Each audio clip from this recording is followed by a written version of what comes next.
Wonderful afternoon to all of you. We are here in hall number 3 of Bharat Future City for our Telangana 2047 Global Summit. Welcome to all of you. On behalf of Roads and Buildings Department and HMDA, we are here with august presence of our Honorable Minister Sir and other dignitaries. Our today's session, we will have the theme of Connected Telangana, Integrated Transport and Urban-Rural Connectivity. It is jointly hosted by R&D and HMD. Before we embark on futuristic pondering journey, we will invite our dignitaries on the stage and we start our today's session. It's our privilege to have all visionary dignitaries today. It's my duty to invite them to dais one by one. Please have a big round of applause in welcoming our Honorable Minister Sir, Shri Komati Reddy, Venkat Reddy, Minister of R&B and Cinematography, Government of Telangana.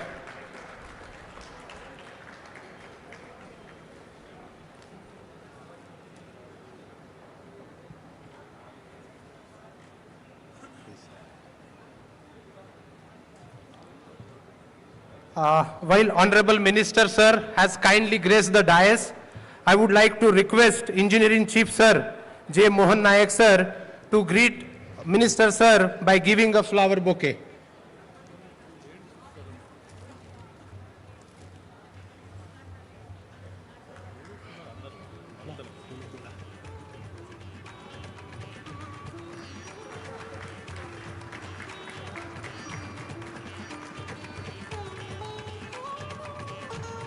Right, sir. Next, I have to invite respectfully the Special Chief Secretary, Transport and R&B, Shri Vikas Raj Sir, Government of Telangana. Okay, bhai. Nagalakshmi. Okay. Yeah. Yes, sir. Requesting Miss Nagalakshmi to come on the stage and greet Special Chief Secretary, sir.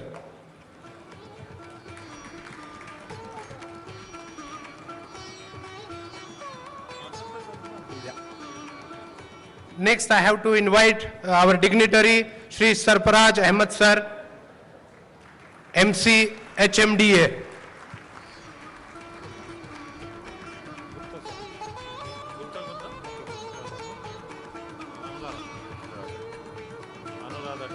Requesting Anuradha Madam to come up to the stage and greet Sarparaj Ahmed Sir.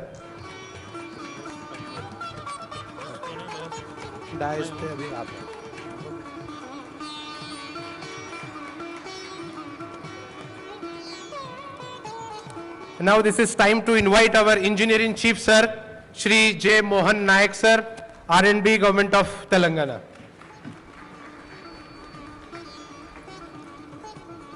Madam Anuradha, please come up and greet Engineering Chief Sir.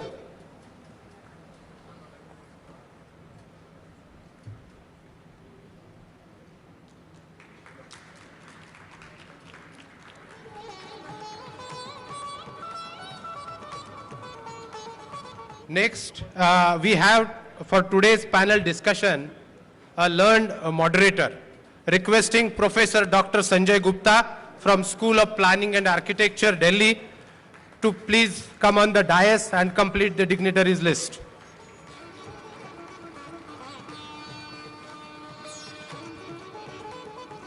Requesting Madam Shehnaz to come up to greet Dr. Gupta, sir.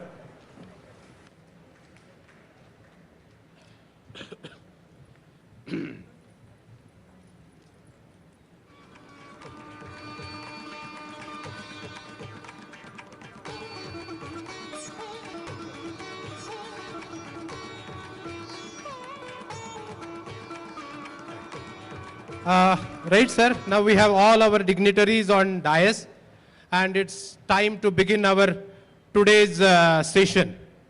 With all this business in mind, this is time to have opening address for today's session And I'm requesting Shri Sarfaraj Ahmed Sir, MC HMDA, to set the tone for the today's session. Sarfaraj Ahmed Sir, please. Taking away my things.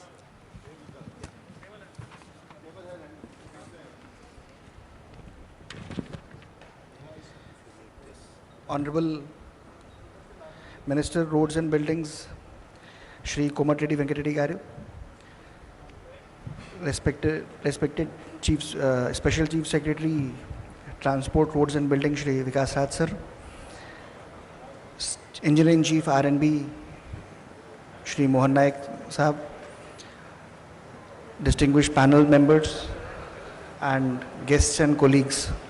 It is my privilege here to stand before this gathering of visionaries and innovators who will help shape the future of the state of Telangana.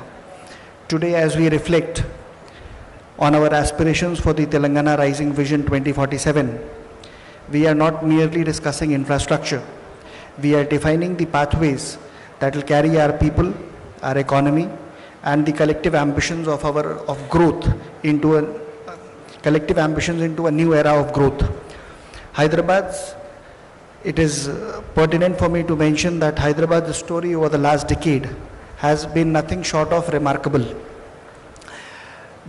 A city expanding in population, in mobility demand, and in opportunity. But the important point is that the next chapter is something which is much more profound. We are attempting to reimagine mobility itself, not as roads and rails laid in isolation, but as living, breathing ecosystems that unite people, strengthen communities, and accelerate prosperity across every corner of the metropolitan region. At HMDA, we are envisioning mobility not just as movement, but as a promise of access, a promise of inclusion, a promise of possibility, and a promise of possibility. To translate this promise into action, we have launched 3 foundational studies: the Economic Development Plan, the Comprehensive Mobility Plan, and the Blue-Green Master Plan, which together form the blueprint of our journey to 2047. The fundamental insight of the planning exercise is that Hyderabad's future will be defined by the strength of its regional connectivity. The city took up the H-City program to expand the network of our radial roads leading up to the outer ring road. Now, the city is envisioning to take up a regional ring road, which will be another movement artery across in the region. So the regional ring road will be connecting mandals, municipalities and rural settlements into a cohesive, thriving whole. As I stand today, I want to highlight a transformative idea that will shape the growth of Hyderabad for the future generations. The regional ring road, combined with the regional ring rail that has been envisioned, will become a transport spine for the future metropolitan region. The outer ring road and the regional ring road will be linked through a series of greenfield and brownfield radial corridors. These will not be simple roads. These roads are being designed as integrated mobility corridors, embedding a dedicated rail alignment along with the roadway. This allows us to build a new regional rail grid, a powerful, efficient and sustainable network that connects every direction of our metropolitan area. And this vision does not stop at the boundaries of this region. These rail corridors can subsequently extend outwards, reaching major cities across Telangana, stitching together large parts of the state with Hyderabad through a seamless, multimodal and future-ready transport system. The integrated road-rail backbone has the power to disperse growth, elevate rural and peri-urban economies, and ensure that prosperity is shared and not concentrated. This is the Hyderabad for tomorrow, connected, cohesive, and comprehensive on a global scale, and competitive on a global scale. Our partnership with transport agencies, the metro rail, the metro extensions, the MMTS, the TSRTC and the feeder systems aim to give every citizen a journey that is predictable, safe and efficient. Mobility should not be a daily struggle, it should be an enabler. We are embracing transit-oriented development, climate-responsive solutions, intelligent traffic systems and digital platforms to ensure that sustainability becomes the second nature of how the city moves. True development is not defined by skyscrapers or expressways alone. It is defined by how far opportunities travel. Our focus on strengthening connectivity to economic hubs, logistic nodes, agriculture markets, educational institutions, and healthcare networks ensures that the growth flows outward, touching villages, mandals, and cities with equal strength. I agree that there are challenges to this innovation, but we have always seen challenges as gateways to innovation and not barriers to progress. Hyderabad's mobility will be shaped by not a single agency but by all of us, government, industry, academia, communities. We must move forward with a shared purpose. As we look towards 2047, we envision a metropolitan region that is resilient in its systems, inclusive in its growth, world-class in its infrastructure. Today, I invite every expert, every delegate, every partner present here to join us in this mission, not just with ideas, but with imagination, not just with technology, but with determination.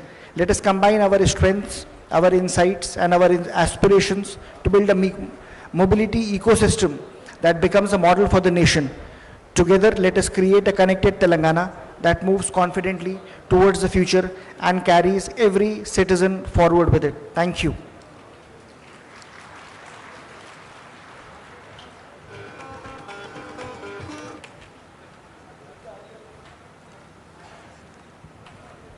Thank you so much, MC sir, for wonderful opening. Certainly it will add to our participants to have more connect on theme of the session. All. Everybody, na? Yeah. It is advised like we have to have all our expert panelists on dais along with Honorable Minister sir and Special Chief Secretary sir. I am requesting one by one the today's experts and panelists. Dr. M. Fani Raju, requesting you to be on stage. He is Managing Director of Lee Associates South Asia Private Limited.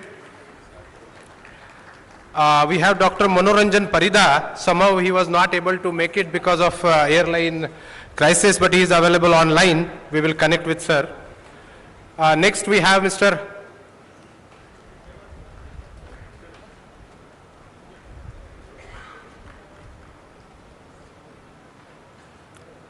Next, we have Mr. Hari Bhaskar sir.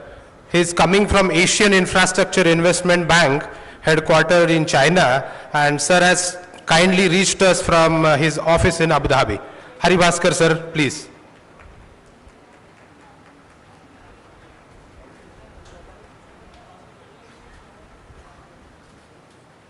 And we are greeting sir with flower bouquet, token of our love.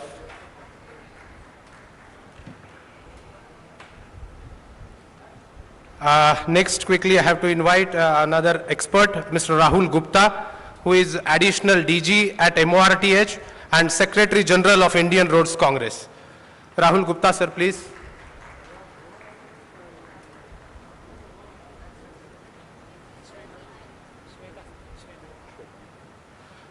Shweta madam is coming to greet Rahul Gupta, sir, to grace the occasion.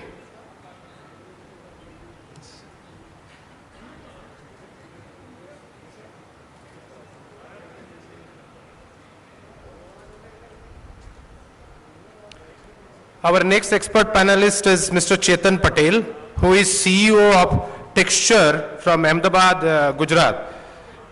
Chetan Patel, sir, please come on the dais.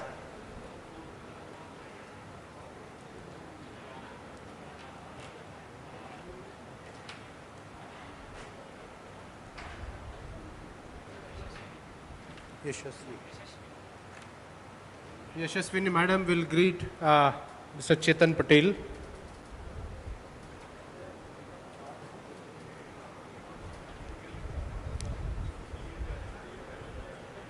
And we have Mr. Srinivas Ganji, who is director at Arcadis, Hyderabad. He has promised to deal on number of important aspects, and today he is here. Rajeshwari Madam, please come and present flower bouquet to Srinivas sir.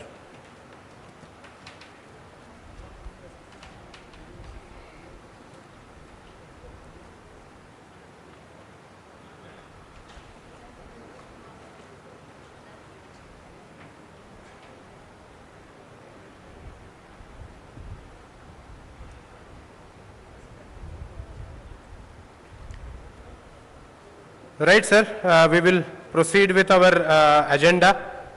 Having like opening address by MC sir.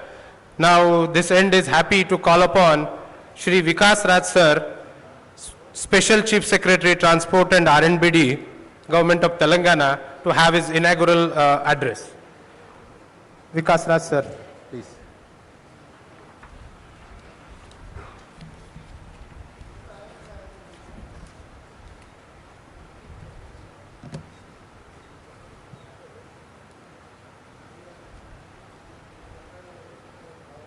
Thank you.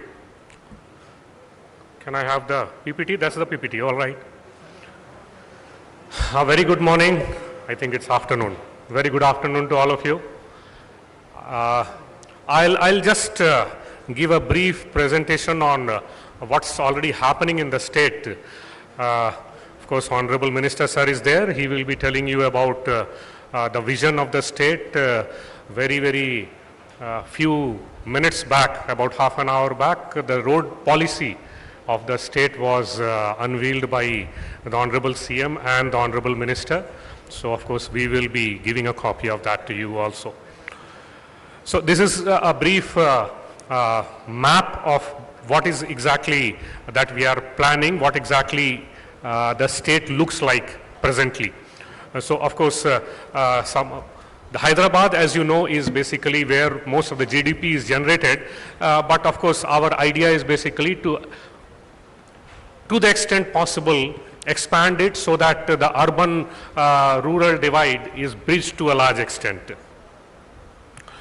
So this is the vision of the Honorable CM and the Honorable Minister Sir. So basically the core urban region is there, and then the peri-urban area is there, and then of course the rest of the state is there, which is predominantly agrarian. So how to basically take these three parts, the core urban, which is basically the tertiary sector, mostly the services sector, etc., and the peri-urban area where the manufacturing, etc., is already there, and we are trying to bring more of it there, and then the rest of the area is basically where the agrarian part is there, plus of course mining, etc., basically the primary sector. R&B department, of course, we do primarily the roads and the buildings for the government. Private buildings, of course, is regulated by HMDA and the municipal administration department. We have taken up various projects basically to integrate the entire state as a single entity. Of course, depending upon the cost of the land and the connectivity, etc. As I was telling earlier, the pure and the rare, you must have already heard about it. So idea is basically how to reduce the expenditure on the transportation, how to ensure that the goods move easily. If the goods move easily, then we can have more holistic development of the entire state, and then of course thereby we will be having more industrialization and more services sector coming into the state, which ultimately will lead to more equitable development of the entire state. So in this direction, we are in the process of making a comprehensive road network master plan and identification of core road network. That's what is the plan that we have just now the plan that was just now unveiled by the Honorable CM. So in that we have, of course, given various timelines and various milestones that we want to achieve. For an example, what is the grid size that we presently have? Of course, when we see actually on the ground, the roads will not be exactly like a grid. But suppose today we have, on an average, 50 kilometer is the grid. So we want to reduce it to 30 to 35 kilometers. So that's the sort of thing. Of course, national highway will be having a much larger grid. They may be having something like maybe 200 by 200, whereas our R&B roads will be much shorter. It should be something like, presently it might be about 50 or so. We would like it to further bring it down to 30, 35 kilometers. The idea is anybody from any place, any small habitation should be able to reach the nearest R&B road, which will by that time at least be a 2-lane road in maximum of 10 to 15, maximum 20 kilometers he should be able to reach, and from there as fast as possible he should be able to reach the present ORR. Of course, once the ORR and triple, then we will have more of people having their activity in that area itself and may not need to come to the core area. Of course, this is what is our plan, basically connectivity from the state to the district, then to the mandal, and then to every village. As I was saying, the entire thing is ultimately the roads that we are going to do is towards an end. What is that end? The end is basically to have a holistic development to promote industrial, tourism and other economic generators. So you would have probably attended some of the sessions done by industries department and other. Just now I think tourism was happening just before us. So similarly sports department will be having. So all those infrastructure, how to make it integrated so that people move easily, goods move easily, and thereby an integrated development of the state happens. These are some of the projected numbers that we have based on the grid size, based on the traffic that is likely to be generated. So we have done the projections and this is what is our plan. Of course, as we move forward, the plan will get further crystallized and further finish will come to it. In addition to that, we also want to have a management system so that the road management, road repairs, road maintenance becomes easy and system driven rather than it being an ad hoc system which moves on a year-to-year basis depending upon various factors like budget availability, etc. So to the extent possible, have a system driven maintenance of the roads. Of course, as I said, we as a department, we have HMDA, we have GHMC, we have the rest of the area. But for the state as a whole, it is one integrated system, and to the extent possible, yesterday we had a session on transport system. So to the extent possible, what we thought there was the entire transport system, roads plus buses, RTC buses or private buses, metro rails, MRTS, all these bullet trains, now we are talking about bullet trains, all the things put together should be an seamless movement for people from their place to whatever place they want to go. So this is our integrated approach to connectivity at all levels. This summit we want basically to elicit your opinion also as to how to go about it. So in this direction, we will be having further discussions today. So that's all from me. Thanks a lot.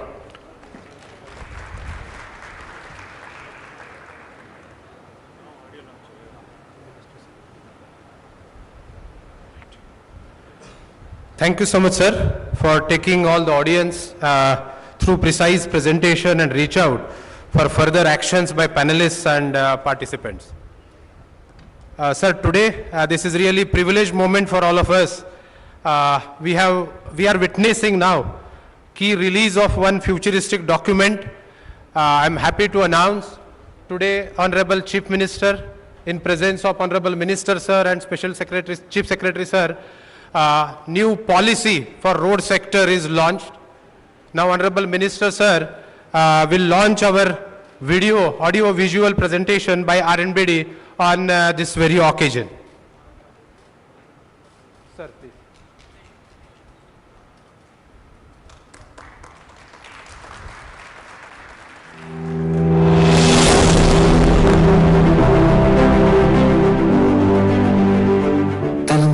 takes pride in its diverse culture and heritage.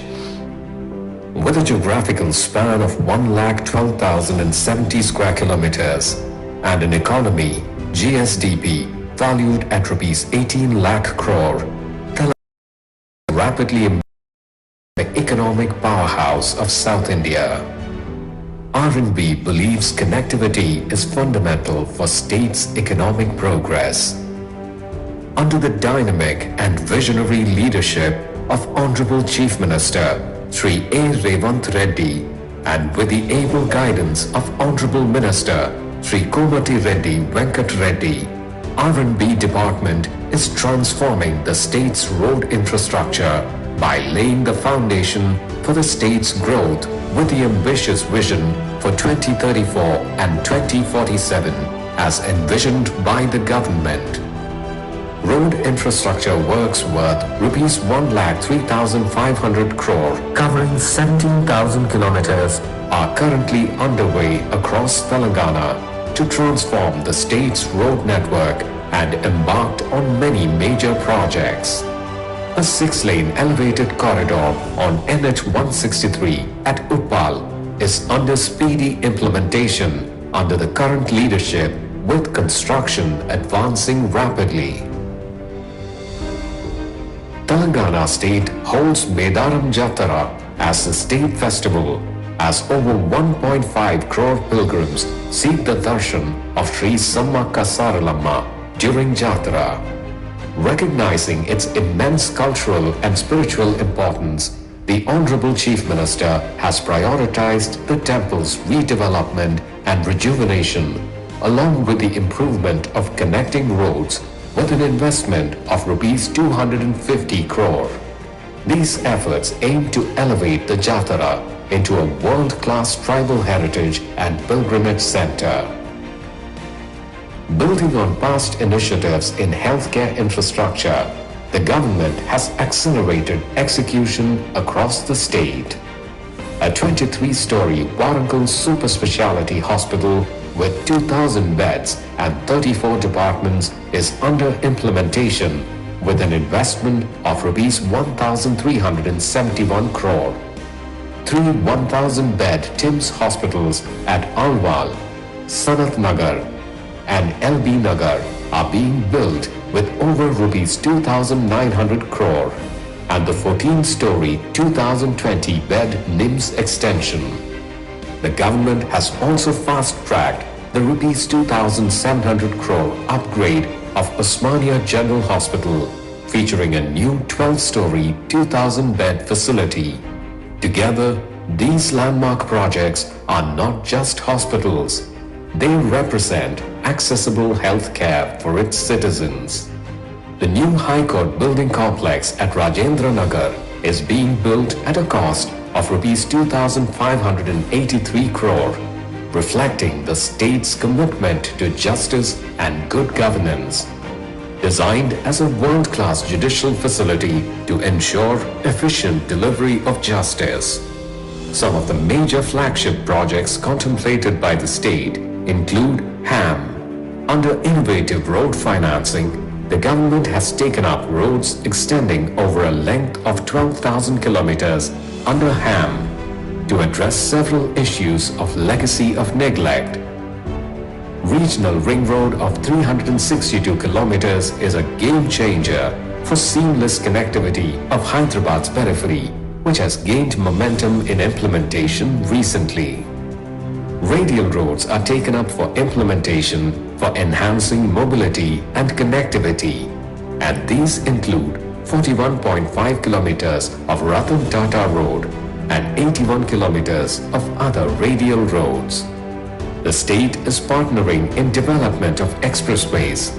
These include Hyderabad-Bangalore corridor, the 6-lane Hyderabad-Vijayawada highway, the scenic Hyderabad-Srisailam route, and the Hyderabad-Nagpur corridor, unlocking Telangana's economic potential. Another major flagship project is the 300-kilometer Hyderabad-Amravati-Machilipatnam Greenfield Expressway connecting the state of Telangana with the eastern sea coast. Srisailam, a holy place of worship, is planned to be connected by an elevated corridor of 55 kilometers by protecting wildlife and also easing access to the shrine. Along with this, a 14.5 kilometer Somasila iconic bridge featuring a 1 kilometer glass deck walkway will shorten travel between Hyderabad and Tirupati. The state is planning to develop 2 new airports at Warangal and Adilabad, along with cargo operations at Warangal to boost trade and employment. To be future ready, the state proposes to develop a regional ring rail along the regional ring road. The state believes the high-speed rail corridors connecting Hyderabad with Chennai and Bangalore will revolutionize regional travel patterns. Together, these flagship initiatives are poised to redefine Telangana's growth trajectory and significantly enhance the quality of life for every citizen. The Roads and Buildings Department remains fully committed to realizing the Honorable Chief Minister's vision and contributing to the Telangana Rising Vision 2047.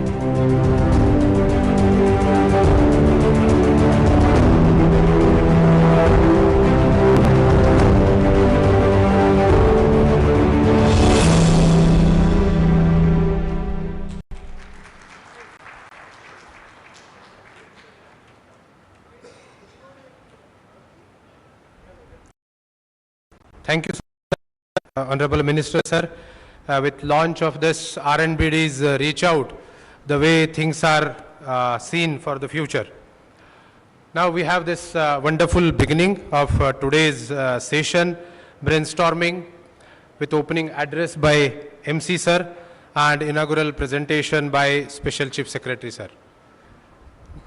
Now this is time to call upon Honorable Minister sir to grace the occasion with his keynote address. Honorable Minister sir, please.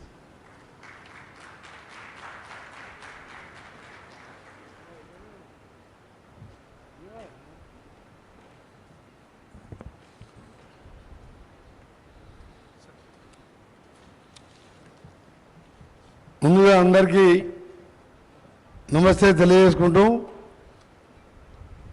Good afternoon to you all esteemed dignitaries, industry leaders, innovators, my officers, Special Chief Secretary Vikas Raj garu, HMD Commissioner Sarfraz Ahmed garu, and dignitaries on the dais, and all my guests. Telangana is not just growing, Telangana is rising. I am honored to stand before you today at the Telangana Rising Summit, a platform that celebrates our state's determination, its progress and its future. Roads form the backbone of any progressive economy, and as we take giant leap to make Telangana 1 trillion economy, Telangana, my department is committed to connect all the mandal headquarters with a double lane road to the district headquarters, from there to state capital Hyderabad. You might ask, how is that relevant to Telangana growth story? Well, it is good. Connectivity ensures arrival of industries in rural area, acting as pull factor. As a push factor, rural labor and manforce gets access to a origin of employment, more disposable income, leading to more revenue. Build infrastructure, build confidence is our motto. Our government, under the able leadership of energetic and visionary Chief Minister Sri Reddy garu, is committed to providing safe environment for investors and employees alike. Hyderabad's radial connectivity is being boosted like never before. NS 65 connecting two Telugu state capitals Hyderabad and Vijayawada is now being transformed into 8 lanes, marvel discongesting passenger as well as logistic traffic. That work is starting by before March ending. 6 lane plus 2 service lane existing highway, that is a whole 2 lane, 4 lane road. I am happy to state that Telangana is turning a landlocked state into the economic powerhouse by establishing a state-of-the-art dry port transformative facility. This session focuses on connectivity requirement towards accessibility and mobility to Hyderabad and transforming Telangana state into the economic hub of South India, that is ensuring smooth connectivity with the rest of the country and the world. Regional ring road with a radial roads connectivity is going to boost even development of Hyderabad, its surroundings. Previously, our government in 2004, we constructed outer ring road at the time of Congress government. Then the Chief Minister, late Dr. YSR, is there. We constructed the ORR. Now we are constructing this regional ring road with value of 36,000 crores. A strong road network is fundamental to a strong economy. Telangana's vast growing network of national highways is being expanded. Industrial, agriculture markets, tourism circuits and logistic chains. We are among the leading state adopting HAM, just like the NHA model, hybrid MPT model. We have taken special interest. The roads, we call the tenders recently 11,334 crores, 399 crores. We are dedicated to establish greenfield express highways with rupees 20,000 crores connecting two Telugu state capitals, going through 8-lane national highway where Holy Saint Srisailam will be connected by an elevated corridor. Our vision to reach 3 trillion rail connectivity must evolve into a high-speed, high-efficiency network. Further, I have to state that as a MP during 2009 and 23, I have good association with Honorable Union Minister Sri Nitin Gadkari ji.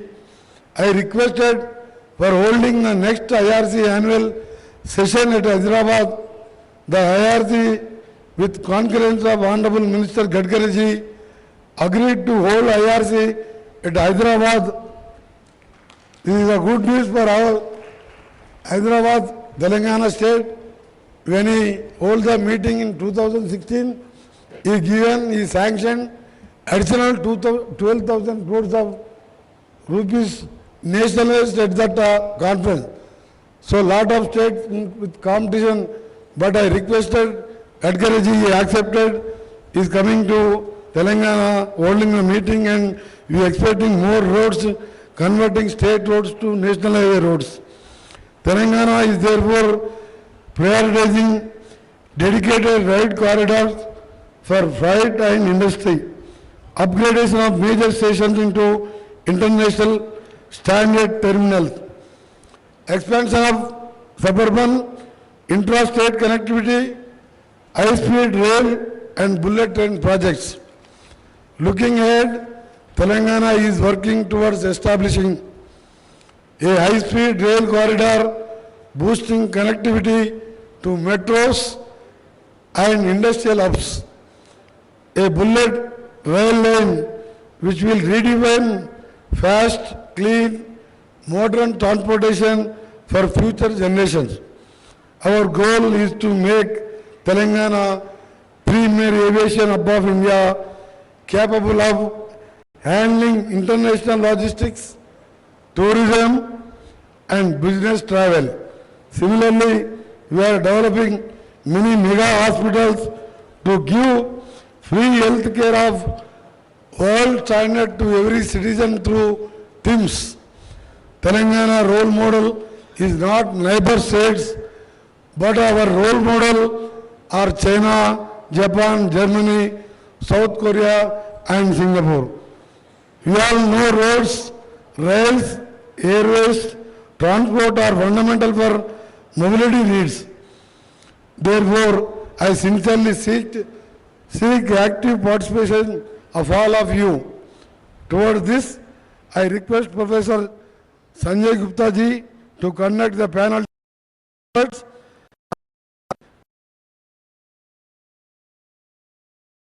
on today's theme our strengthen our resolve to realize Telangana Rising Vision 2047. Thank you. Jai Hind, Jai Telangana.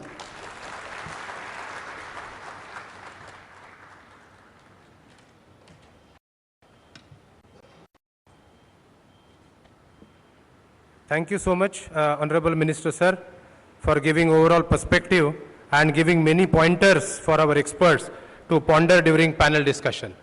Now we have expert panel on dais, and I request Dr. Professor Sanjay Gupta Sir to carry forward with our panel discussion. Sanjay Gupta Sir, please. Thank you a lot, Mr. Sagar. My deep respect to Honorable Minister, all the dignitaries, my fellow panelists. It's my profound privilege to be part of such a distinguished panel and dignitaries on the dais. Keeping in view the time limitations at the outset, I would request each panelist to probably stick to the time allotted as far as possible. So we begin the proceedings with calling Dr. M. Fani Raju, Managing Director, Lee Associates South Asia Private Limited.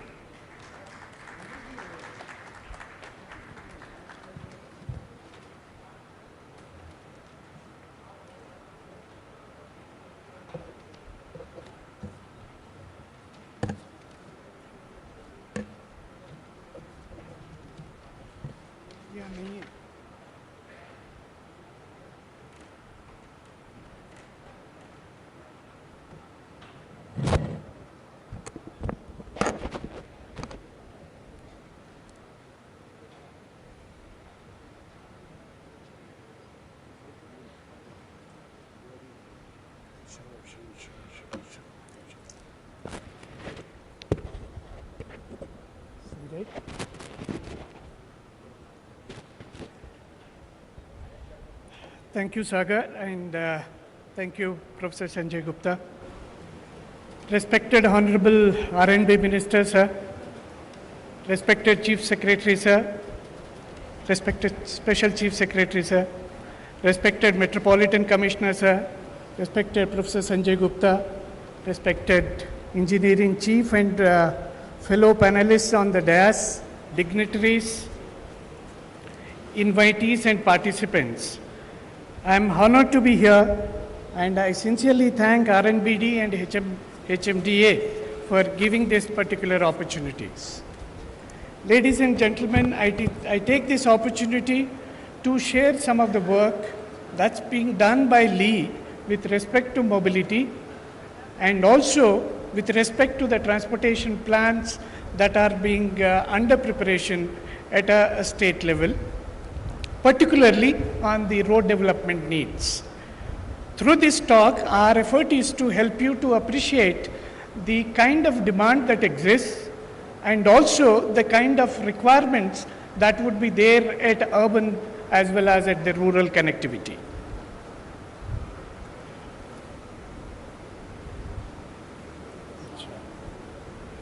Okay, how do we...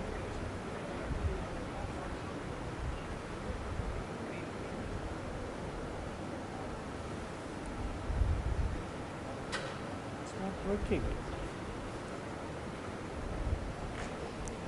Thank you. As we all know, the state of Telangana is spread over an area of 112,000 square kilometers. And it has nearly about 40 million in terms of the population, which is about 4 crores. The current estimates of the state in terms of its economy suggests that the state is experiencing the double-digit economic growth and contributing about 5% to the national economy. As we know that the Honorable CM has been guiding us in the recent times with respect to what should be the economic regions and how the development should be viewed at. Now, this particular session, as we all know, is on the urban and rural connectivity. I'll cover under two parts, and the first one being on the urban and followed by the rural or the state level kind of perspective.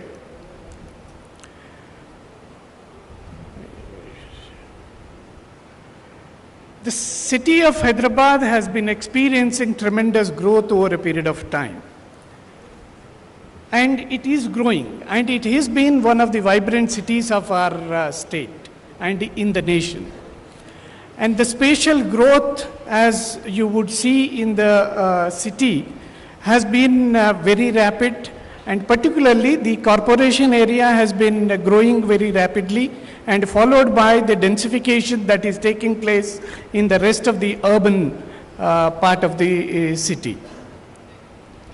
Now, this is the one which shows how the spatial spread of the city has been. As you all know, the city of Hyderabad is about 1.4 crores or nearly 14 million in terms of its population. And it has about 56 lakhs, which is about 5.6 million in terms of the employment.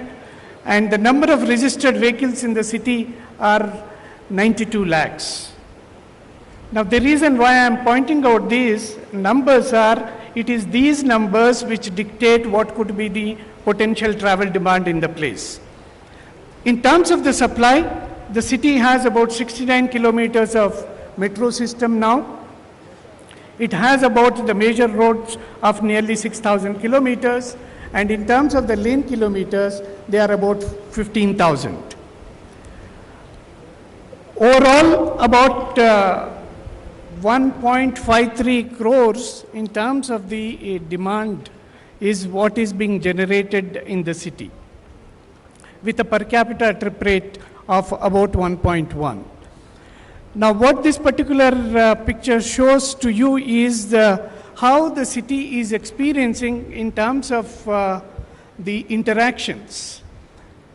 Now, at a city level, you have about 1.5 crores in terms of the demand, whereas how city is interacting. Now, nearly 3.5 crores is the total interactions in terms of the vehicles the city is experiencing. Of this, 10% is the through traffic when we look at the passenger traffic. When you look at the goods traffic, it's about 25%, the bypassable traffic. Now, all this demand is leading to severe congestions on the city road system. Now, this we have been experiencing, and with time, this particular congestion is expected to further increase. But the efforts are on as Metropolitan Commissioners has told us that the efforts are on towards preparing a mobility plan and having a better transport system to meet the future needs. The estimated population of Hyderabad is expected to be very, very high. Now, what this particular table shows to you is we have about 1.4 crores in terms of the population. The city is going to add nearly another Hyderabad by the year 2047. Now, that's going to be huge. And what it will lead to is huge demands with time. While the employment size is expected to further increase from 56 lakhs to nearly 1.27 crores.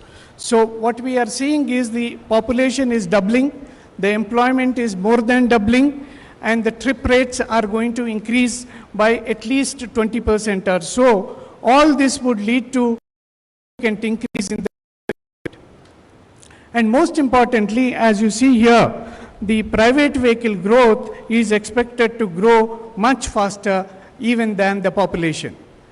While the population is expected to increase, the vehicle population growth is going to grow to nearly 3 crores, which means we have nearly 2.6 crores as the population, but the number of vehicles are going to be nearly 3 crores. Now that's going to be the huge in terms of the demand.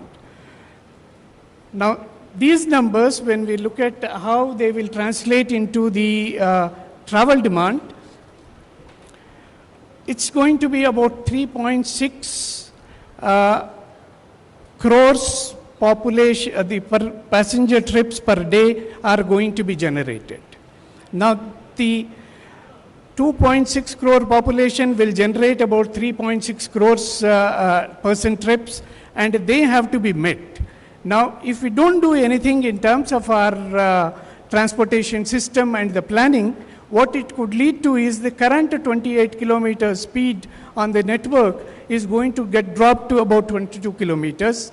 And unless and until we put together serious interventions, things are not going to happen. We have been working, and we have been very fortunate to have been working with HMDA under the leadership of Metropolitan Commissioner Sir, Sarfaraz Sir, and we have been having extensive interactions. How is that we can reduce the travel demand? How is that we can contain the trip length? The efforts are to re-densify the corridors along the metro systems and also along the rest of the transportation corridors. By doing so, we will be able to contain the demand, and as a result of which, we should be in a position to enhance the speed to about 42 kilometers. Now,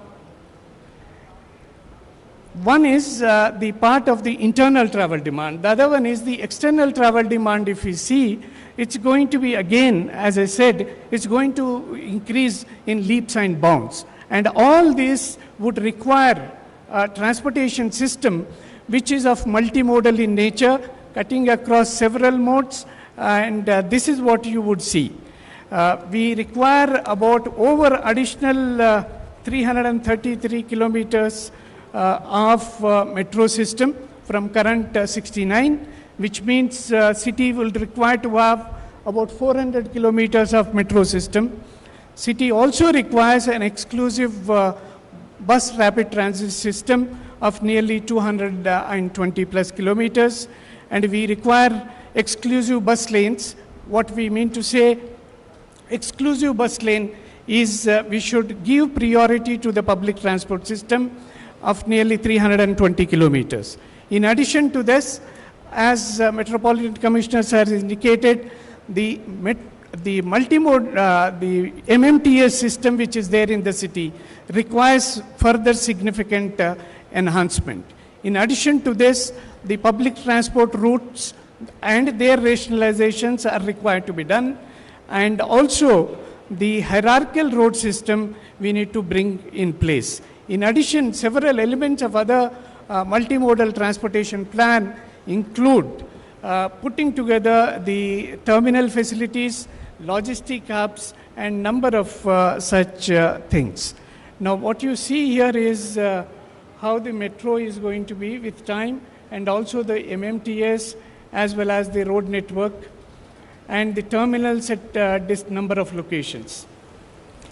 All these efforts, I would submit to all of you, are expected to result finally in terms of controlling and ensuring the time an user is going to take. From a 38 kilometers, which was there in the year 2016, the average speed on the network has dropped down to 28, and these interventions are cutting across modes potentially can lead to we having an average trip length of or the average speed of about 40 kilometers or so.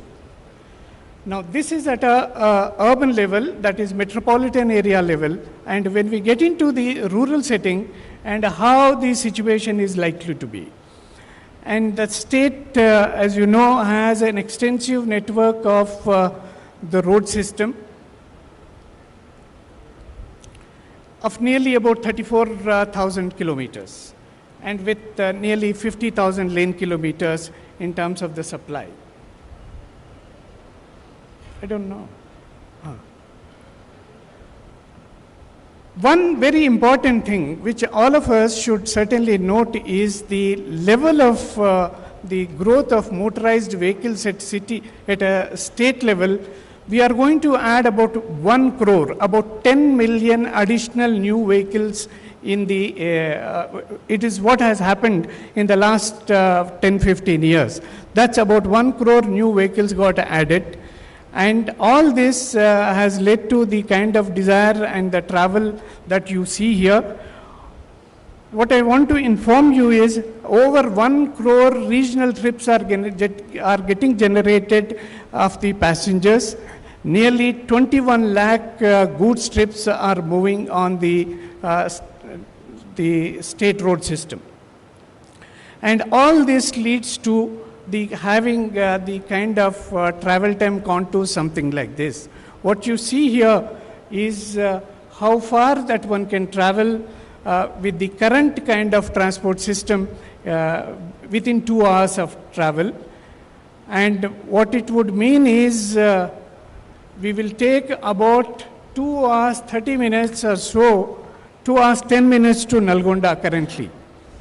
And this and for in different directions. Now, our effort and as per the vision is to ensure that how do we control the travel times of the people and enhance the functional efficiency of the road system.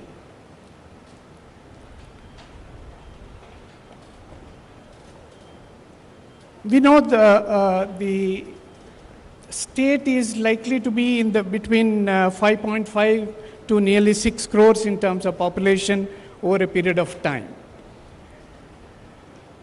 And the demand is going to grow. And the demand is going to significantly grow actually at a state level. And this is how the interaction patterns are expected to be there.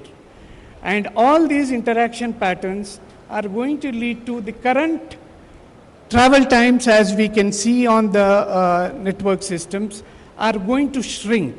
And shrink significantly like this, which means up to outer ring road itself, you are going to take 2 hours to commute. And unless and until we improve this road system, we cannot probably travel within 2 hours to peri-urban or beyond. And following the vision of the Honorable CM, RNBD is trying to put together the road policy, which is unveiled today, and also ensure how the road system can be developed over a period of time. Given the spatial pattern of the state, what one would think is we should have, like at a national level, the north, south, east, west corridors, as well as the golden quadrilateral at the nation level. We should also at a state level should have something like a network form of this nature, and which is something like this. You have 2 rings and followed by probably one need to develop a couple of more rings to make sure the total travel demands are met very appropriately, along with the radial road system. Now, something that which I would like to impress upon all of you is we have a settlement, and the settlement, if it is connected with one linkage, you will have certain level of economic vibrancy. And if you add one more link, how the vibrancy or the interaction patterns of a settlement increases. Now, this is what is the vision of the RNBD in terms of how do you ensure the multiple connectivity. We have a leader in the Honorable Minister who not only served at the state level, but also as a Member of Parliament at the national level, and he has been guiding the RNBD in a very dynamic way as to how we can improve upon the entire road system. It is not only just improving in terms of the national highways and the state roads, but also the expressway system, the elevated roads across the state is what are being contemplated with time. And most importantly, as the Honorable Minister Sir has indicated, it is important to ensure that the landlocked state of Telangana is connected with the port. And they have been having discussions with Government of India to make sure that this particular jinx is being broken. Now, through the efforts a few years back, what has been done is there is a need to add on from the current 5,000 kilometers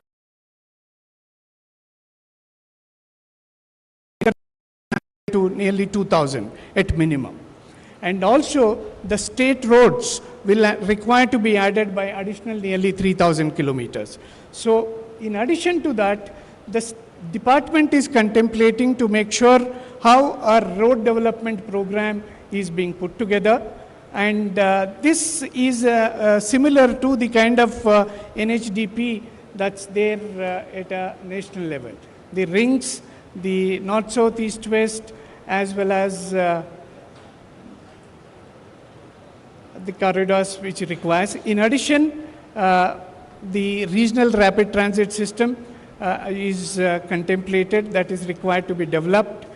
And all this effort only at a state level can lead to we controlling the times on the transportation corridors. Now, as I had shown you before, this is the current the travel time contours on the state road system, and this is what is going to shrink if we don't do anything. And if we improve the multimodal transport system, and very particularly the road transport system, this is how the spread is likely to be, and making sure that we have an efficient roads as well as the multimodal transport system. And with this, we will be in a position to control and achieve the vision of the Honorable Minister and the vision of the Honorable CM, and the Rising Telangana dream are going to be achieved. And thank you very much.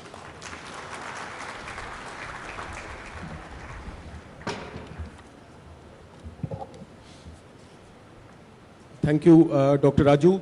I think if there are any questions, we'll take it in the end because of paucity of time. May I now request Dr. Manoranjan Parida. He is joining online. Dr. Sagar? No? Not possible? Okay. So we are unable to kind of connect him on online. So I will now request Mr. Rahul Gupta, our next panelist. He is Additional Director General, Ministry of Road Transport Highways, and Secretary General of Indian Road Congress.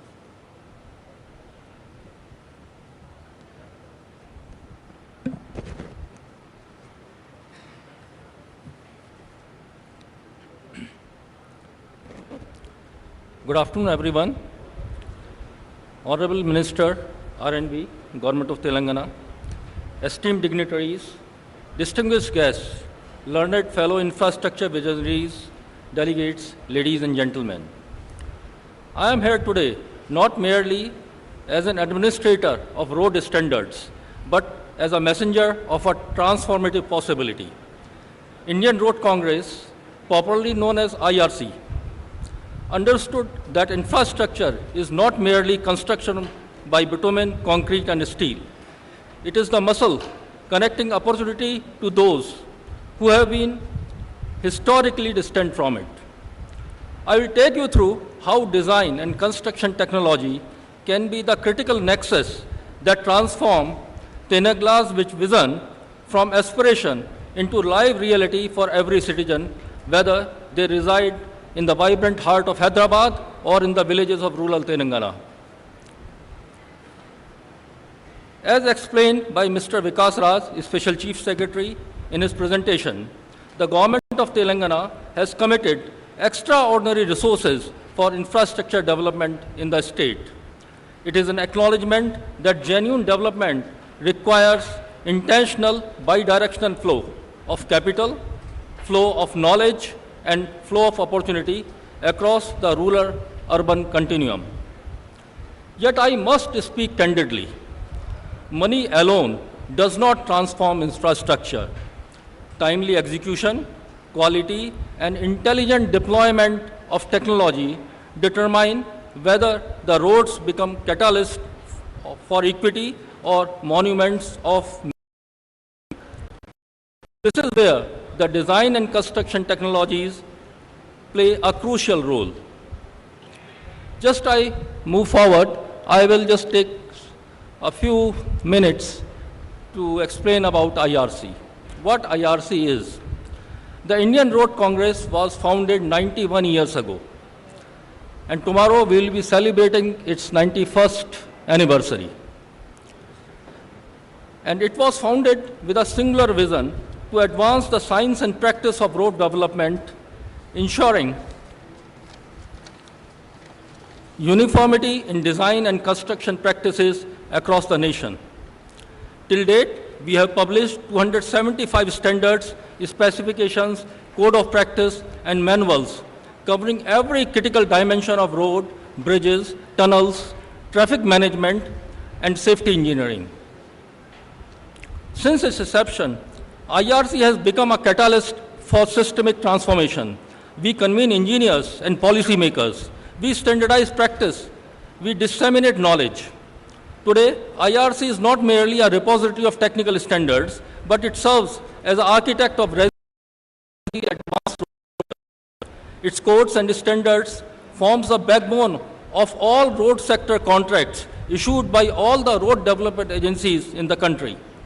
These standards govern the quality assurance plan systems, ensuring that public investment translate into durable and high-performing infrastructure assets.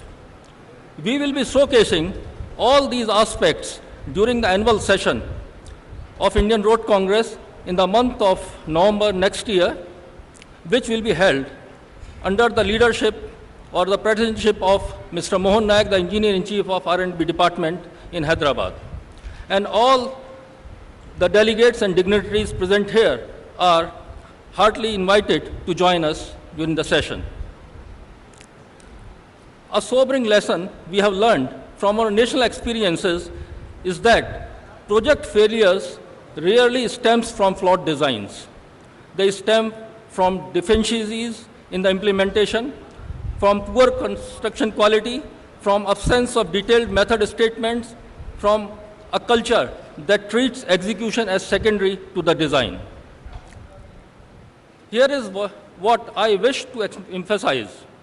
The application of uniform quality standards must be carefully contextualized across Telangana, a stratified economic model.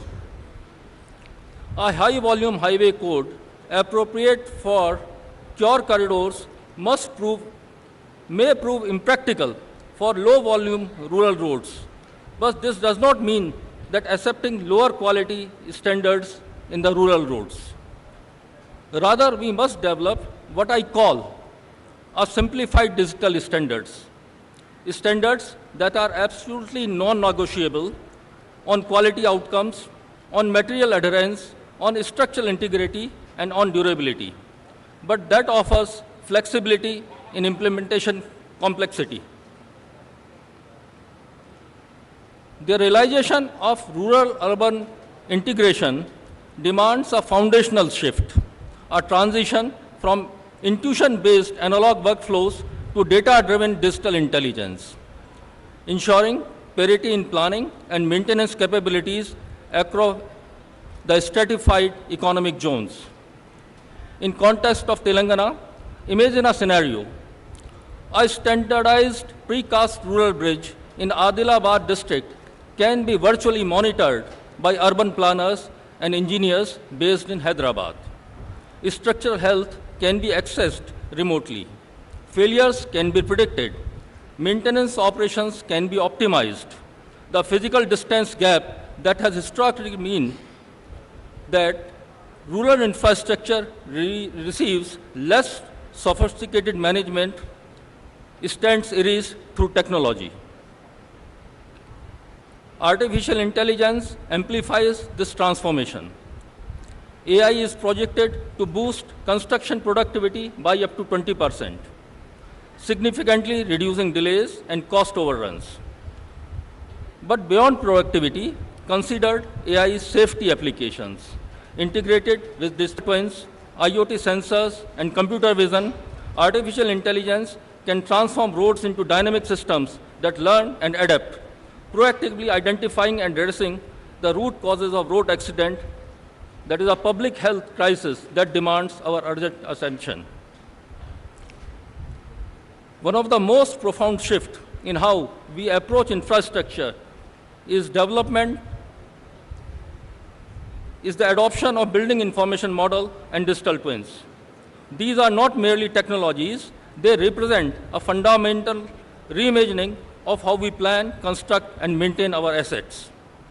Digital twins are dynamic virtual replicas of physical infrastructure that update in real time. And they are revolutionizing our decision-making process when planning a new highway or evaluating a bridge structural integrity.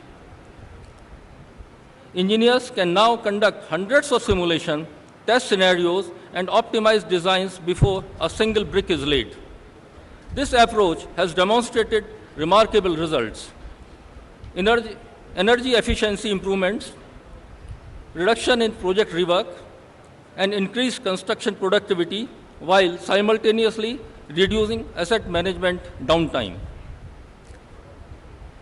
Building information modeling has emerged as a foundational technology for achieving digital standardization, but its wider adoption remains constrained by insufficient policy push across the public projects.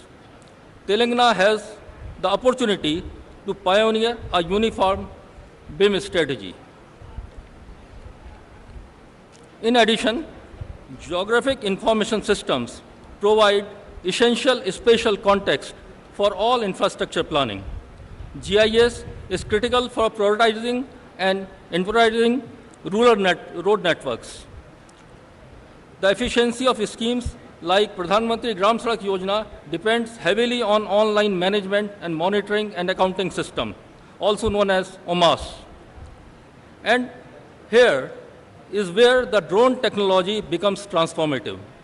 Drones provide affordable, high-resolution imagery for site surveying, land use analysis, construction progress monitoring, and quality assurance. The combination of GIS, drone, and OMAS platform represent perhaps the single greatest opportunity for democratizing design and quality capability. When this combined with workflow becomes mandatory, the rural administrator gain access to real-time intelligence and planning tools previously exclusive to the urban planners. This genuine democratization of design capability across the state.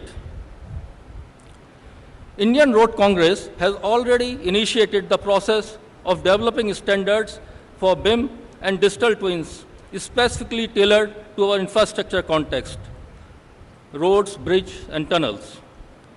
A new technical committee is formulating national standards for AI integration in the road sector. Formal standards are needed to govern the accuracy, auditability, and data ownership of AI-generated reports. Regulatory clarity will unlock investment, encouraging vendors to adopt these technologies for improved service delivery and compliance. Building resilient infrastructure requires ecological footprint while maximizing durability. Can I request you to kindly wind up? Yeah, thank you. This dual mandate is increasingly urgent, and here where IRC provides definitive technical guidance grounded in innovation and sustainability. IRC has provided comprehensive guidelines for utilizing recycled waste plastic in hot bituminous mixes. Mandatory utilization of plastic waste in rural road construction creates an institutionalized large-scale consumer for urban waste generated. This creates a direct, tangible economic linkage where the urban environment liability is systematically transformed into rural infrastructure capital. This is not merely sustainability, this is economics of equity. In addition, climate adaptation is no longer optional. This involves mandatory hazard mapping, identifying hot spots vulnerable to excess heat, flooding, cyclones, and designing resilient measures. Design decisions must be informed by mandatory emissions accounting exercises. The potential for low carbon interventions must be clearly identified with quantifiable CO2 emissions reductions calculated. The next important aspect is the quality. The quality must be foundational policy embedded from the conception through operation. Indian Road Congress provides authoritative standards for quality systems. Effective total quality management requires the digital enforcement of detailed method statement during execution, overcoming the historical implementation deficit that leads to premature asset failure. The transition to digital quality control is non-negotiable. Automated and intelligent machine-aided construction is currently being piloted in projects like Lucknow-Kanpur Expressway.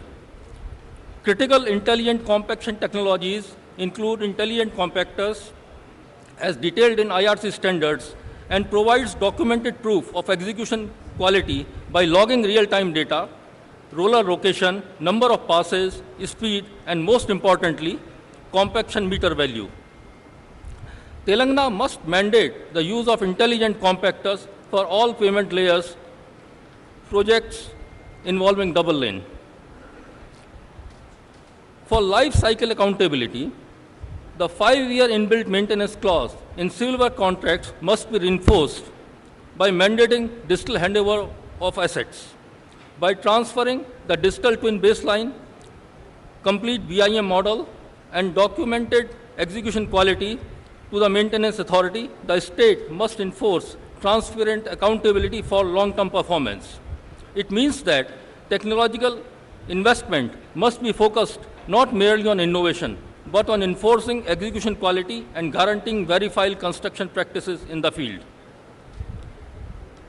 The transition to advanced construction requires profound overhaul of technical education across the state.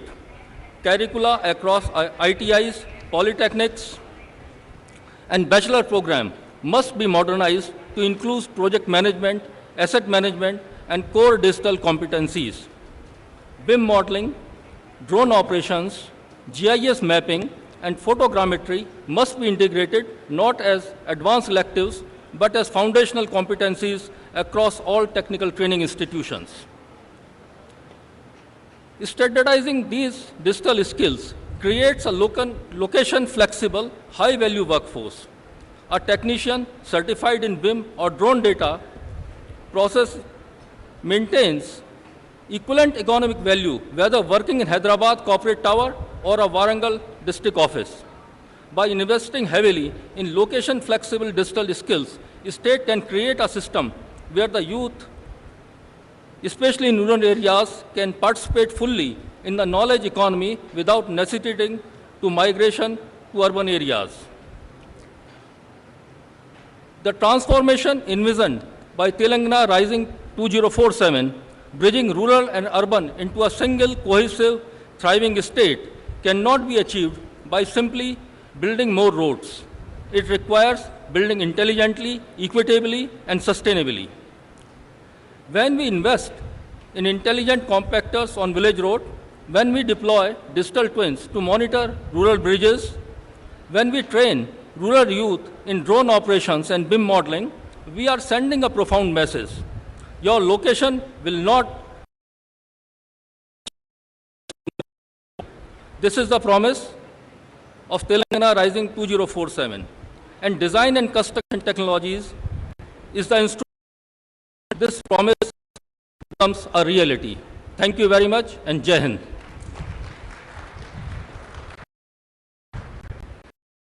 Thank you so much.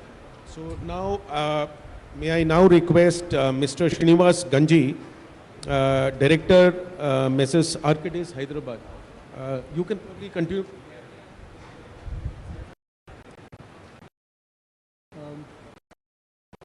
Yeah, yeah.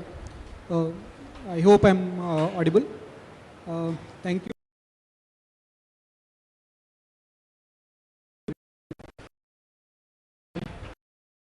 I was actually like very fascinated by the goal set by the Honorable Chief Minister in terms of moving from the current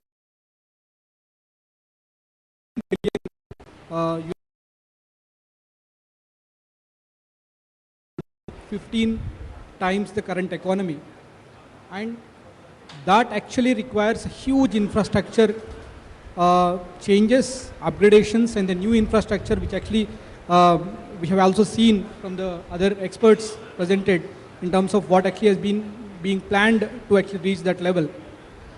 And what I want to stress here is the need for very strong digital backbone or the technology foundation for completely managing this asset life cycle for this infrastructure, and also to sustain this infrastructure, and also to have these operations well maintained and then well serviced for actual outcomes. And then I would like to actually propose the 5 layered approach, where the first layer would be to have all eyes and ears of the infrastructure in terms of having the CCTVs, having the dash cams on the existing resources like the public transportation, vehicles, garbage vehicles, or actually any other source that actually we can connect with, and then have a better reach of seeing the status of the infrastructure and what is happening in terms of road safety, the demand, and all of them. How can actually we can take the crowdsourced data, and how can actually we have the situational awareness about what is happening on the network overall. That's the first layer. And then the second layer actually is to enable the connectivity across the state along with the physical infrastructure. How can we develop this digital infrastructure in parallel with what is happening in the state right now, so that all this data comes to a central place like a Bharat Future City, which actually can act as a central brain, which actually can be a digital twin for the complete state, where it can actually keep evolving in terms of the models, optimizations, and forecasting, and then performance monitoring, measurement. So this can be opened for as an open service, open source, or actually any other service which can be accessible to both the public and then the private, which can enable innovation, and then lot of operational platforms that actually can be built over this to bring the efficiency and then improve the road safety among different agencies like adaptive traffic signal control system and road safety management system, to actually have the lesser response time in the golden hour, and then public transportation operationalization improvement. All these things can be easily enabled with a central mobility digital twin for the complete state with the government, enabling all the public and then private organizations. And then the last layer actually is to empower the end user service, and then having a multimodal integration, not just actually with the physical infrastructure, but also having a seamless mobility experience, not just for the people within the city, but actually also to the level of a person like residing in the village. How can we actually enable him and then connect with him with the digital connectivity, and then help him for the seamless mobility experience, not just actually them, the logistics also. So this is how I propose that like we should actually have this 5-layer approach to have a very strong, efficient, sustainable and safe infrastructure possible, which actually can support this 2047 vision of Telangana rising. And this is very much important, because if you have seen the outer ring road actually was formed like more than 10-12 years back, and then this has resulted definitely a very good economy for the complete, maybe for the state as well as for the city. But at the same time, it actually is taking away almost 60 deaths per year, 65 deaths per year. And how can we improve the safety or actually reduce this loss of lives while having the economy boost. I think that is more important. So that's what I wanted to propose on having a very strong digital backbone for the mobility for the state. Thank you so much. Now, may I now request Mr. Chetan Patel, he is a CEO of Texture Ahmedabad, to speak on the subject IT, ITS and road safety. Yeah.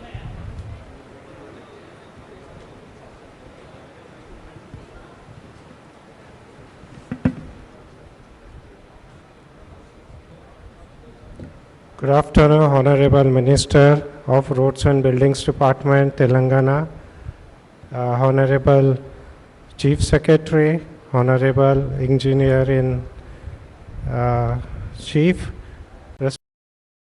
and all the topic is basically it's how can we take Telangana for a Vision Zero state. Vision Zero means what? It is zero fatalities and zero severe accidents. That should be the ultimate goal for the road safety that we should aim for. So that is where, in fact, I would like to highlight how we can transition to achieve the Vision Zero. So first is like we have, there has to be a phased approach. For example, we have cameras installed, we have traffic signals. So what we can do is using those camera feeds and those understanding the traffic patterns, we can tune the signal timings, we can enable AI intelligence on the camera feeds to understand queue, to understand incidences, to understand violations. Then as a next step, we can go for further enhancement.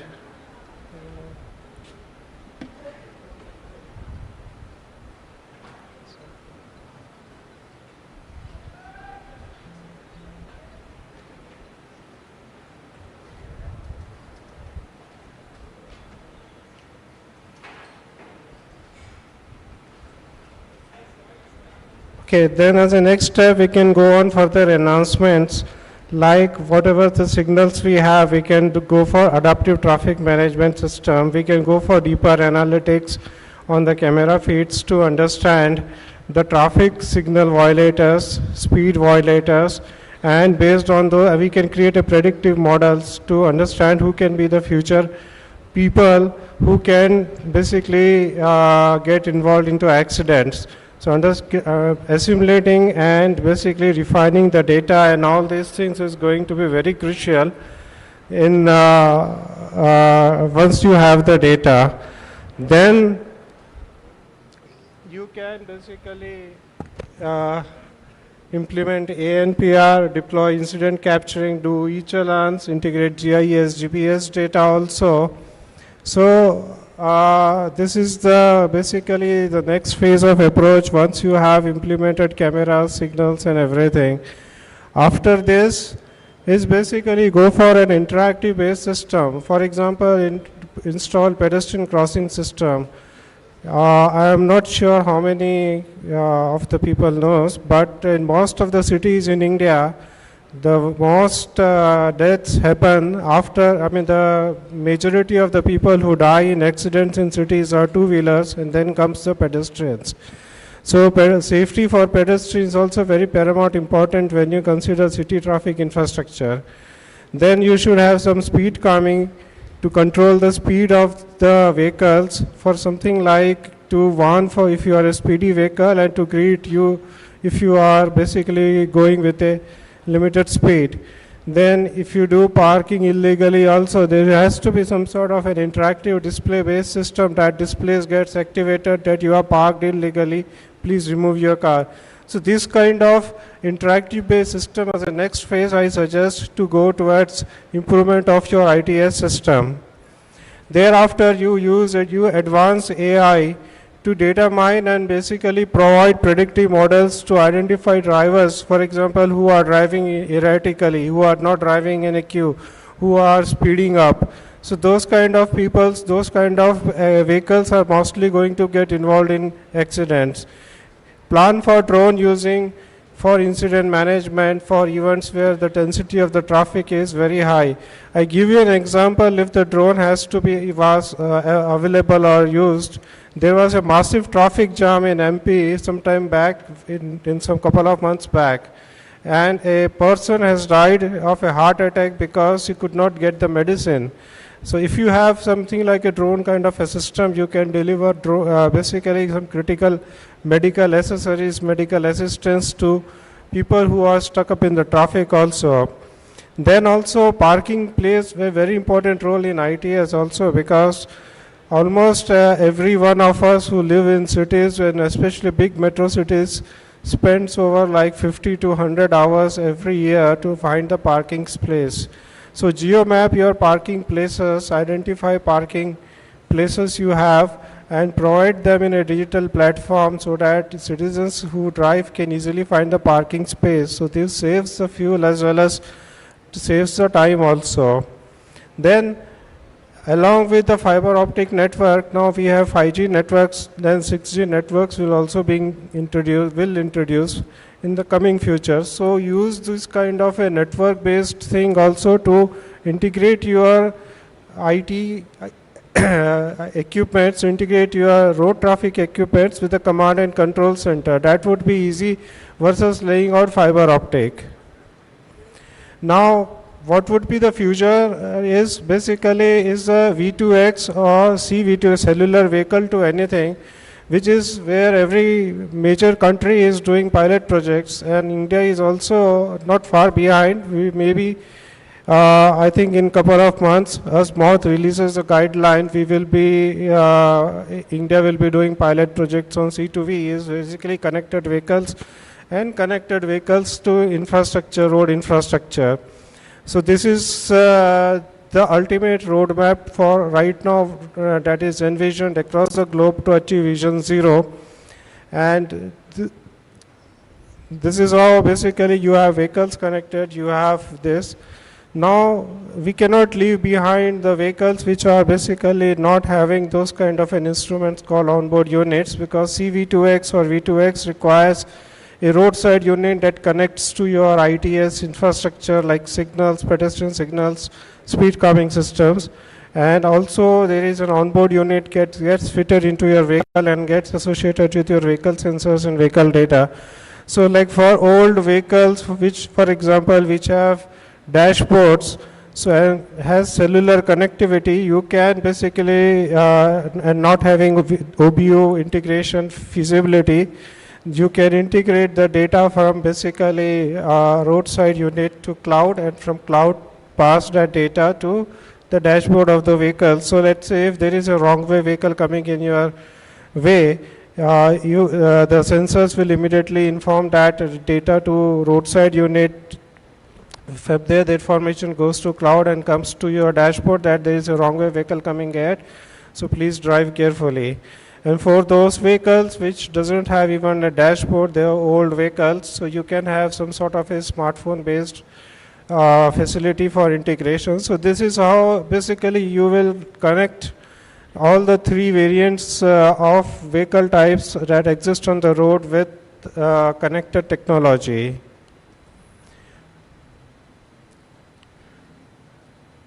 I just give you one very simple example, considering like I think Hyderabad has more than 600, 700 traffic signals. But let's say if you have 500 traffic signal, and on a signal you put up a display, a message display. So when you stop at the signal on a red line, the display says engine off. I'm sure when someone sees that, if you have like 50 vehicles on each side standing on a signal as a red, and if 30% of those vehicles switches off their engine, because psychologically if someone sees, then you basically tend to switch off the engine. So that means 22,500 vehicles have switched off their engines, translating to 3,15,000 hours of fuel emission saving. So you can imagine that this translates to how much reduction in pollution. Also, just a simple thing of switching off your engine on a traffic signal. So maybe next time when you stand at the signal and the signal is red, switch off the engine. It will help to contribute saving environment and fuel also.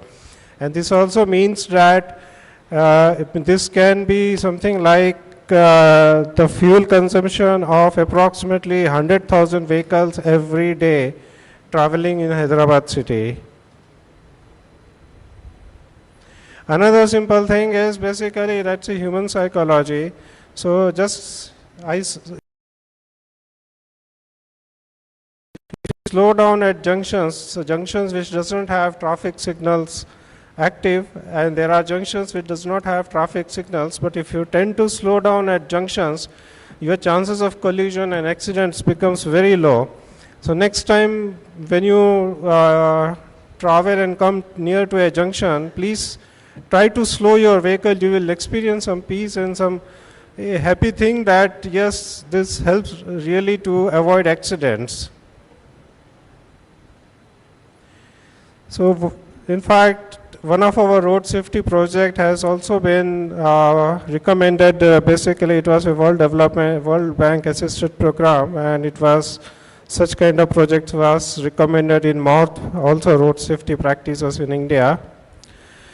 And also, lastly, no Vision Zero or future of Vision Zero can be achieved if public participation and in fact their active involvement is not there. So public awareness, continuous education, sense of responsibility to follow traffic rule is also very must. So this is again we just not just relying on the systems and the infrastructure, but it is also our duty to basically adhere to the traffic laws. That's all. In fact, I would like to show you a very small video, and in fact, Honorable Minister or Honorable Secretary, sir, I think he said about lots of highways coming up, and as you have highways, and there is a lot of maintenance activity. There are basically, I will show you for one video that has saved many lives very recently. It was on 26th of November. So can you please play the video?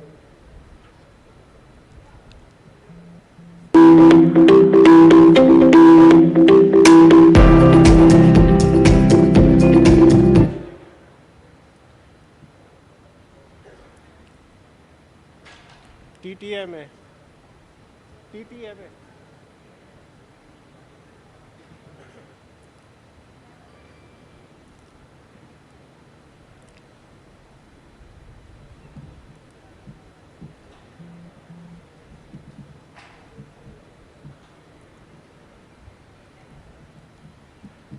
It's a very short video, few seconds only.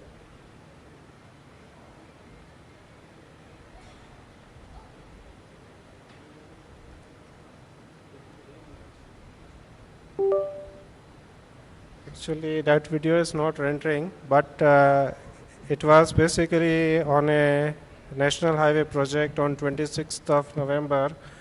It's on a 4-lane road. One lane was closed and for maintenance, and they were setting up work zones. And unfortunately, there was a car. Basically, the driver has slept in the morning at 9 o'clock. And he has basically accelerated the vehicle. I mean, pressed his foot on the accelerator, and there was a device called TTMA. So in just 3 seconds, that vehicle was coming in very fast mode, something like 110, 120 speed. In just 3 seconds, basically stopped the vehicle, absorbing all the energy.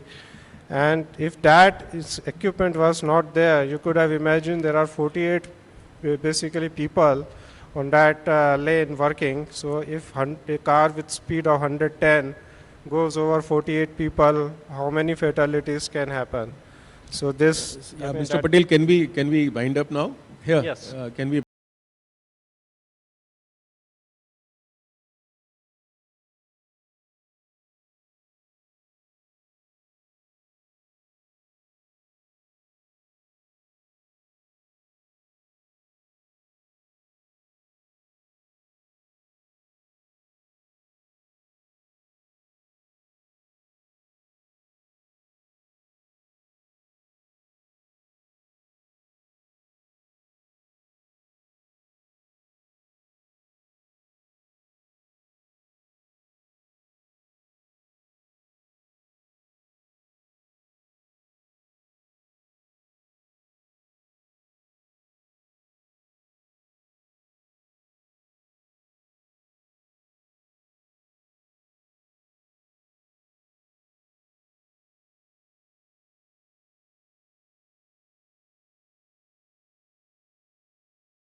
Thank you, thank you. So now, may I now request our last panelist for today, Mr. Hari Bhaskar. He is Manager Investment Operations, South Asia, Asian Infrastructure Investment Bank, China, presently based in Abu Dhabi. Yeah, please. Yeah. Yeah. You can speak from there. Yeah, yeah. Yeah, yeah. Hello. Thank you. Good afternoon, Honorable Minister, Special Chief Secretary, Metropolitan Commissioner, and all the dignitaries. Honored to be here. Thank you very much for the opportunity. I know I am the last man standing between you all and a delayed lunch. Taking a lot of importance of infrastructure, technology-enabled infrastructure, the road safety, and the policy and all that. So a little bit about the bank. I represent the Asian Infrastructure Investment Bank, which is a multilateral bank like the World Bank and the Asian Development Bank. This bank is a new kid on the block. We started like 10 years ago, around 2016. India is the second largest shareholder of the bank and is the largest borrower or beneficiary, I should say, from the bank. And most of the money from the bank in India goes to the transport sector. We have been working very closely with many states, and we have done, for example, rural roads in Gujarat, Andhra Pradesh, Madhya Pradesh. We have done highways, ring roads in Chennai, secondary roads in Assam, orbital roads in Haryana, metro projects in many states, in Chennai, Bangalore, Mumbai, Kochi, and RRTS, Delhi Meerut RRTS, in our 10 years of operation. This is just to show that transport is a sector, especially roads is a sector in India where there is a lot of demand, and the bank will be very happy to work with government of Telangana too. I saw in the policy document in Honorable Minister's forward an American JFK saying something about why America's roads are good. Same thing, there is also a Chinese proverb, because I come from a bank which is based in China. There is a very old Chinese proverb, a 1,000 year, then it should build roads. This is a strong belief of Chinese, and you can see that when you go to China, for example, that every nook and corner is connected with roads, which is a very important enabler for economic growth. I'm very glad to hear that India is planning to do the same thing, and the Vision 2047 encompasses that. We all know that with the good road infrastructure, the economic growth inevitably follows. Development, not just infrastructure development. As a development bank, we believe that just developing infrastructure alone is not adequate. You have to develop the human capital, by which we mean the education and the health infrastructure, which will all follow if we have a good road network. So I'm very glad to be here to discuss about the roads. And the topic that I have been given is to talk a little bit about program approach rather than a project approach. Why program? Why not project? Actually, a program is not very different from project because it is just a string of projects put together. But at the same time, the key objective of a program is to ensure that the outcome is achieved rather than just an output.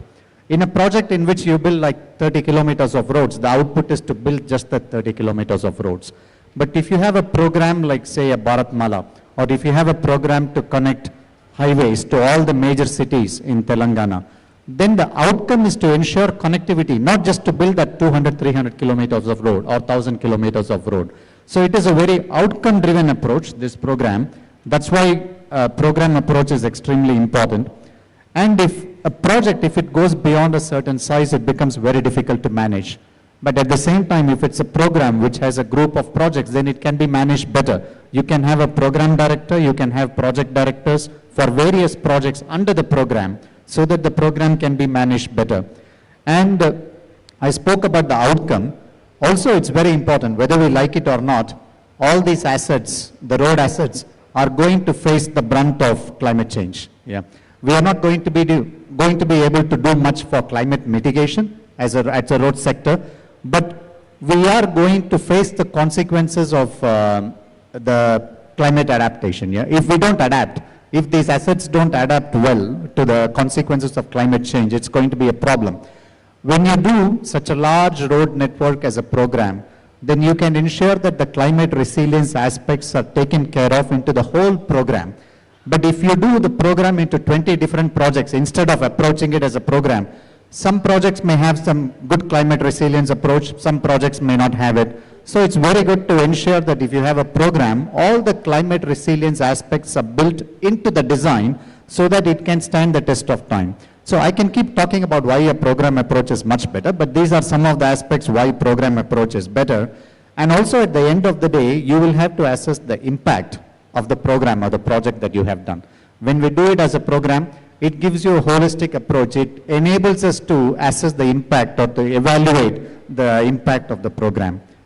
From the financing point of view, because I'm from a bank, we financiers, I'm not just talking about the multilateral development banks like us, World Bank or ADB, even domestic financiers, even NABARD-like financiers, would very much like a programmatic approach rather than a project-based approach. So I think it will be relatively that much easier for the state to get financing if you can develop programs rather than just individual projects. And also financiers are keen to ensure that the outcome of any program is achieved rather than outputs. Again, program comes into play. Financiers would like to ensure that there is consistency in your environmental and social safeguards approach across all the projects, which is again possible by having a program. Consistency in procurement approach, because transparency in public procurement is extremely important. It's good to have a program so that you can have a consistent approach in procurement, and not to mention the climate resilience aspect that I spoke about. So this will help in consistency. And also we as financiers would like to ensure that the government is committed for the whole program. If it's just one or two projects and other projects don't get committed for various reasons, then that gives a level of uncertainty to us as financiers. If there is a program that is, then it gives us that much confidence that government is going to see through the program. So we would like to ensure from that point of view also, program approach is much better than the project approach. There are many ways to finance a program. If we have a viable road, for example, financially viable, I mean, for example, like the ring roads, then we can always use PPP models, HAM models, private sector can come into play because private sector has to come into play. There could be other roads like rural roads which don't have the financial viability, but which have a huge socio-economic impact in the society. That's where banks like us come in to provide sovereign-backed financing at much cheaper rates. But these are not going to be financially viable projects, but we are not a commercial bank, we are a development bank. We would like to ensure that these projects are done. These projects may not pay back in the next 5-6 years, it may take 20-25 years, but these projects are very important to ensure that the socio-economic benefits are achieved. That's one way to finance. Multi-phase approach, again all the banks would love that we finance one program which can be again executed in multi-phases. This is another way to finance it. InvITs, we all know about InvITs, which is essentially refinancing. We can approach InvITs. There are many ways to also monetize the assets along the way. For example, if we build metro projects, there is a lot of commercialization going on around the metro line or along the alignment of the metro line, which brings in a lot of revenues. So there are multiple ways, and I don't think in our country, in India, getting access to finance is a problem. The problem could be in getting access to good quality projects.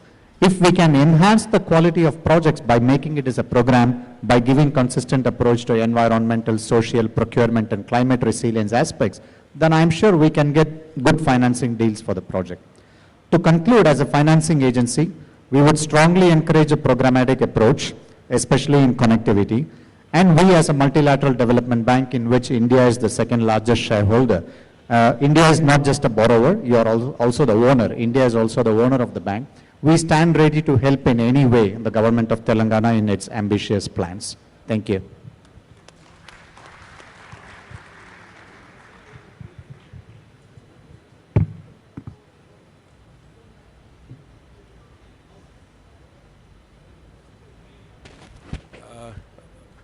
Thank you, Mr. Bhaskar. Well, to sum up, it's my privilege at the outset on behalf of the government, I sincerely express my heartfelt thanks and deep appreciation to one and all for attending this event in large numbers and for your active participation. I thank every expert and moderator for their expert inputs and guidance. And I would also like to kind of briefly touch upon key takeaways from this session. Without boring you a lot, and maybe in the end, maybe I'll have some points to make. Incidentally, before I just do that, I mean, let us be very clear. You cannot achieve economic development without transport. It is absolutely clear. If you don't provide mobility, you are not going to achieve economic prosperity. That is proven fact globally. So I think what Telangana government is doing through their vision plan and through Honorable Minister and all the dignitaries, I think it is a fabulous exercise. So that is the starting thing I just wanted to convey. And I have been involved in several regional level studies, and I find transport, it acts like a catalyst to the entire development. And we cannot have inequity prevailing in pockets. So if you have to have an inclusive growth, which is the vision of Telangana 2047, I think we need to have transport acting like a catalyst to promote that growth. Some of the quickly, I'll run through few points which came out at Hyderabad level, the city level, is local area plan should be prepared by HMDA. Pedestrian safety should be accorded. I am slightly at the absence of footpaths in the city. It's a beautiful city. It's a beautiful city, but I think we need to kind of do a rigorous exercise on how we can create footpaths, maybe even the cost of vehicles. We need to have safe mobility for pedestrians. I think that's very important. The flyovers and elevated roads should be implemented. The metro needs expansion on a continuous basis in a big way, and I think the government of India would be very more than forthcoming to support the government of Telangana on that. MMTS, ROBs, RUBs require a lot of attention to be developed. I'm sure Dr. Raju in his presentation already has touched upon. The road sector policy also has brought out what are the future development programs. So all in all, it's a wholesome package. I'm very excited actually to learn about such huge projects. Probably the government of officials here have carved out for also have exclusive bus lane projects. I think one of the other things I would like to point to the dignitary present here, I find the public transport is, especially in Hyderabad, is quite low. The ridership is just about 28%. We should expect a ridership target of at least 40 to 50%. And it is quite visible. Yesterday when I was traveling 2 days, I didn't find too many buses on the road. Even the buses which were there were not probably fully loaded. So there is something I think we need to, it's my request to the officials here that if one were to decongest Hyderabad, you need to kind of get into encouraging. There are two measures of, we call it travel demand management. Either you push people towards public transport, and if they're not willing to be pushed, then you pull. And if they're not getting pulled, you push them towards disincentives. You start getting into charging, congestion charging. I think we will soon see, I see for Delhi, next 2 years we'll have congestion charging coming up. I think Hyderabad will have to resort to pilot studies on congestion charging. You have to start getting into carpooling as an exercise. Piloting will have to be done. And the third is flexi work schedule. Maybe some pilot can be done on flexi work schedule, how you can stagger your peak hours on the corridor. I think these three things, probably some piloting can be done. It would do a great service. It's such a beautiful city, but often I find you get locked up. When you come from the PV Narasimha Rao flyover to the city, you start getting into the, because of the inherent build-up which is around the area. So we need to kind of emphasize on that. At the state level, I think dedicated state road fund like CR could be explored. You've got a massive upgradation program. It's a beautiful way of kind of developing the whole state into pure and rare kind of terminology. Each area having its own distinct character, and how each area still would be connected by the transport proposals which you have put up. But what we need is safety. I think what we often find in all these videos are high spanking roads, but often we find that most of these roads also are classical case, Delhi-Mumbai Expressway. Just last week, a couple were lying unrescued for 7 hours in a car crash, and they passed away. So I think this is just, I'm not being despondent on this occasion, but I think it's all nice to have good network, but I think safety has to be inbuilt, and I think how we can have ITS incorporated into the safety, the network, I think it's very important. I would call it safety and smart mobility, both. That should be the paradigm for network planning for Telangana. Road safety audits need to be taken up, I just mentioned. Regional ring road is a beautiful concept. You have ORR, which is a fabulous network which we all rode on to the venue. I think regional ring road, again, I am assuming it's going to be as fabulous as OR. But I think we need to kind of ensure, my simple philosophy is that if I'm coming from a region and approaching a core area, I need to have speed zoning very clear. I should know that I am coming into a congested area. The vehicles need to speed down. The vehicle need to slow down. And I think that is where the ITS through enforcement can come in. We need to start calming traffic as you keep coming towards the core area, because I think the pedestrian safety has to be paramount in the built-up area. I think that is the essence which it can create. Ring road should be implemented priority. ITS project, my colleague panelists have re-emphasized very interestingly. I'm sure some pilots would come. What you have shown here, connectivity, the Hyderabad core has been taken up. Inter-district connectivity should be accorded high preference. All national highways should be upgraded to 6-lane, partially access controlled highways. I'm sure they are finding their voice in the road sector policy document which was unveiled by the Honorable Minister here. So I'm also a logistics person. I've been teaching logistics for the last 30 years. I think while we do recognize passenger mobility is important, it's equally important to have freight logistics in place. And I think this is a concept of city logistics which you need to adopt for urban area, for Hyderabad.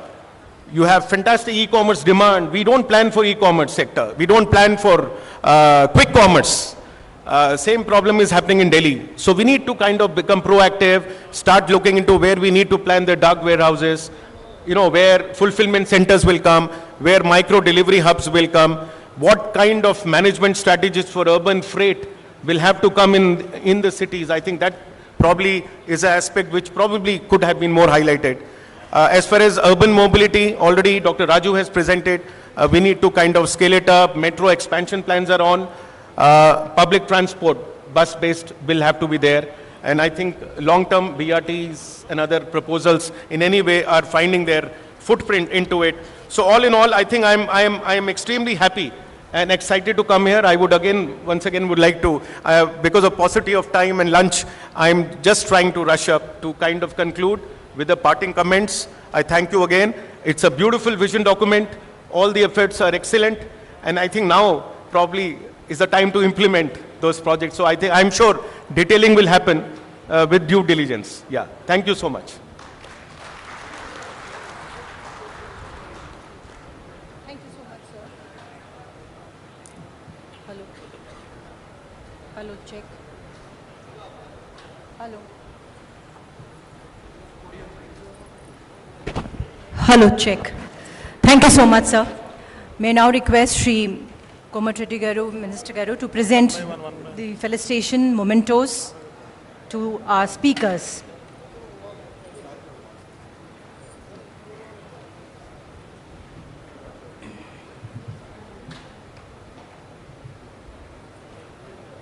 The artwork is a special mask from Cheriala, and the Pochampalli shawls are being presented as the mementos with the GI mark on it, the geographical indicator.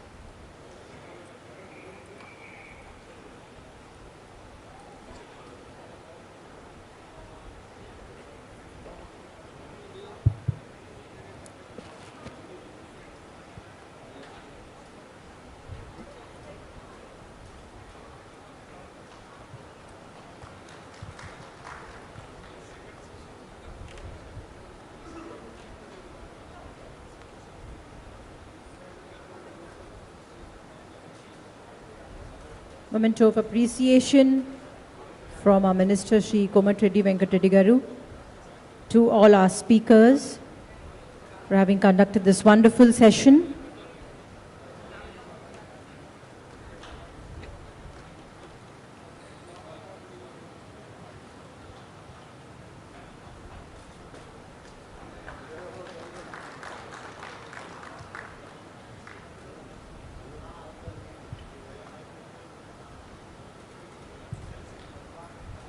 As a part of this Telangana Rising Global Summit, these mementos have been specially curated for this occasion by the art forms of Telangana.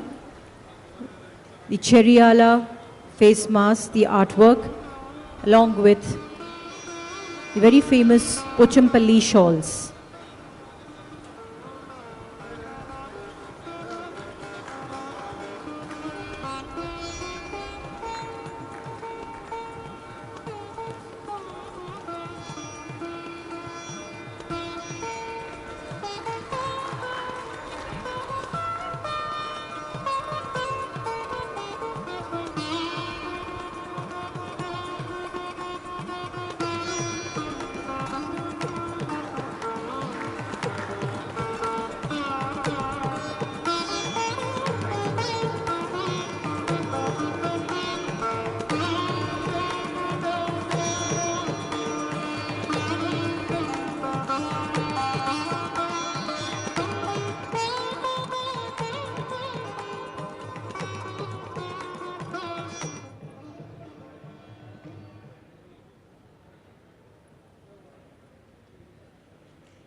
Felicitations to our speakers by Honorable Minister of R&B, Cinematography, Government of Telangana, Shri Reddy Garu is being presented by the memento and the shalwa.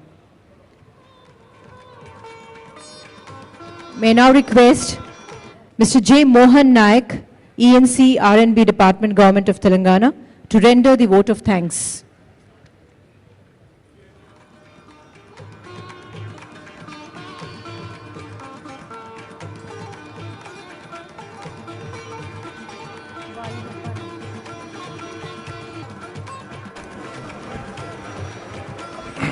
Honorable Minister Garu, Komatreddy Venkatreddy Garu,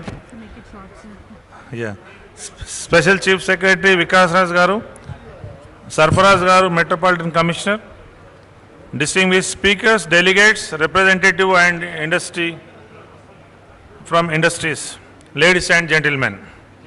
As we come to close this enriching and thought-provoking event, it is my proud privilege to propose the vote of thanks at the conclusion of this highly successful global summit event on connected Telangana integrated transport and urban-rural connectivity.